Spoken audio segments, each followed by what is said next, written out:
नमस्कार भक्तों, स्वागत है हमारे चैनल शास्त्र ज्ञान में। नवरात्रि के किसी भी दिन करें धनिया का यह महाउपाय, आपका हर दुख हो जाएगा नष्ट। माता रानी जी के आशीर्वाद से आपके जीवन में होगी धन की वर्षा। चलिए भक्तों, आपको हम उपायों के बारे में बताते हैं, लेकिन आपसे निवेदन है कि वीडियो लाइक करना मत भूलिएगा। तो सबसे पहला उपाय है घर की बरकत का महाउपाय। दोस्तों, एक बात का जरा ध्यान रखिएगा, आप कितनी ही मेहनत कर ले, कितना ही परिश्रम कर ले, जब तक आपको उसका फल नहीं मिलता है तब तक आप दुखी रहते हैं। इसी प्रकार से जब तक आपके घर की बरकत नहीं होगी तब तक आप उन्नति नहीं कर पाएंगे। तो अगर आप चाहते हैं कि आपके घर की बरकत हो, आपके घर की उन्नति हो, आपके घर का वातावरण बहुत ही कल्याणकारी बना रहे, तो ये सरल सा महाउपाय नवरात्रि के तीसरे दिन की सूर्यास्त के बाद आपको करना होगा। बहुत ही आसान सा उपाय है दोस्तों। मार्केट से 10 रुपये 20 का एक मिट्टी का बर्तन ले आइए, छोटा सा ही बर्तन ले आइए। इस बर्तन को लाने के बाद इसमें आपको एक मुट्ठी धनिया डालनी है। ध्यान रखिएगा, हरी धनिया होनी चाहिए और ये धनिया पहले इस्तेमाल ना हुई हो। किचन वगैरह में ये फ्रेश धनिया आपके पास होनी चाहिए। हरी धनिया डाल दीजिए। हरी धनिया डालने के बाद आपको इसी मिट्टी के बर्तन के ऊपर लाल कपड़ा रखना है। लाल कपड़े को पूरी तरह से मौली धागे से बांध देना है। अब आपको इसी मिट्टी के बर्तन को आपने घर के आखिरी कमरे में, मतलब जो आपके कमरे का घर का आखिरी कमरा हो, वहां पर ले जाकर के दक्षिण कोने में रख देना है। नवरात्रि के 9 दिन बीत जाने के बाद 10वें दिन आपको इसी मिट्टी के बर्तन को उठा करके किसी भी बहती हुई नदी में बहा देना है। अगर आप इतना कर देते हैं तो मान के चलिए आपके घर पे जो भी परेशानियां थी, दिक्कत, वो इसी मिट्टी के बर्तन के साथ वह धनिया अपने साथ ले जाएगी और आपके घर की बरकत भी होगी, उन्नति भी होगी और आपका घर बहुत ही आगे जाएगा।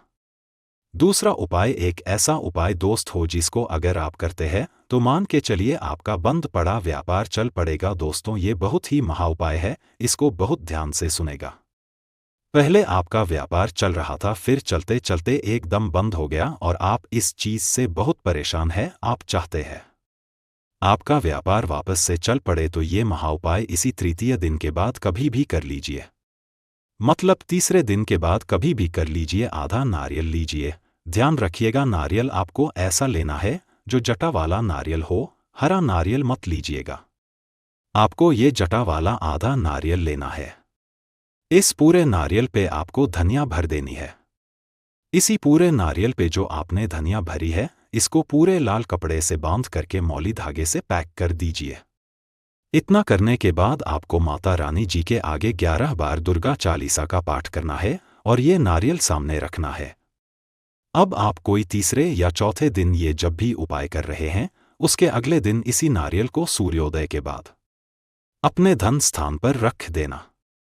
जैसे जहां पर भी आप व्यापार करते हैं, जहां से आप पैसे का लेन देन करते हैं, वहां पर इसको रख देना है। अगर आपने इतना कर दिया तो आपका जो व्यापार ठप पड़ा था, माता रानी जी के आशीर्वाद से वो चल पड़ेगा। धन आने के सारे रास्ते खुल जाएंगे और आप अपने जीवन में बहुत ही उन्नति करेंगे। दोस्तों, ये सारे उपाय जो हैं श्रद्धा के ऊपर हैं। आप श्रद्धा रखते हुए इन उपायों को करते हैं तो अवश्य ही माता रानी जी का आपको आशीर्वाद मिलेगा। तीसरा उपाय है रोग मुक्ति का उपाय। अब मान लीजिए आपको ऐसी कोई बीमारी लग गई है या आपके परिवार में किसी को ऐसी बीमारी लग गई है जिसका इलाज करा करा के आप थक गए, तो आपको क्या करना चाहिए? बहुत ही आसान सा उपाय हम आपको तैयार रहे। एक मुट्ठी धनिया ले लीजिए। जिस व्यक्ति को भी रोग लगा हुआ है, बीमारी लगी हुई है, उस व्यक्ति के सर के ऊपर से आपको बाएं ओर से दाईं ओर 7 बार इस धनिया को घुमाना है। इस धनिया को घुमाने के बाद आपको घर के सामने जो भी रोड हो उसकी दूसरी तरफ फेंक देना है।